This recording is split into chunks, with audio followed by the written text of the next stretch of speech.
Russell's viper শুনতে অনেক আজব লাগলেও এটি কিন্তু অনেক ভয়ঙ্কর একটি সাপ।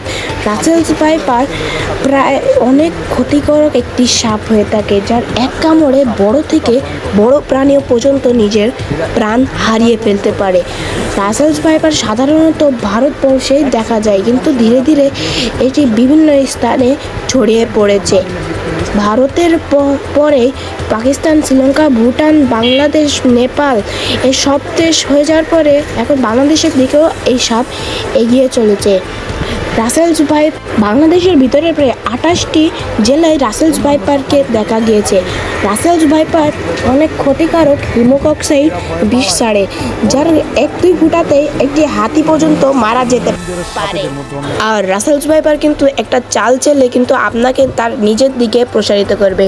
সে আজব একটি আওয়াজের মাধ্যমে আপনাকে আকর্ষিত করবে, আর আপনি সেই আওয়াজটা নিজ কানে একবার শুনে নিন। হ্যাঁ, ঠিক এই আওয়াজের মাধ্যমে রাসেলস ভাইপার আপনাকে তার নিজের দিকে টেনে নেয়। তাই বাড়ির আশেপাশে সবসময় সতর্কভাবে থাকবেন। রাসেলস ভাইপারকে দেখলেই কখনো কাছে যাওয়ার চেষ্টা করবেন না, এক্সপার্টদের হাতেই এই কাজগুলো ছেড়ে দেবেন। আর ভিডিওটি যদি ভালো লেগে থাকে অবশ্যই লাইক, সাবস্ক্রাইব এবং একটি কমেন্ট করে যাবেন, এবং বেল আইকনটি টিপবেন যাতে আমাদের নতুন নতুন ভিডিও আপনাদের কাছে আসতে থাকে। ধন্যবাদ।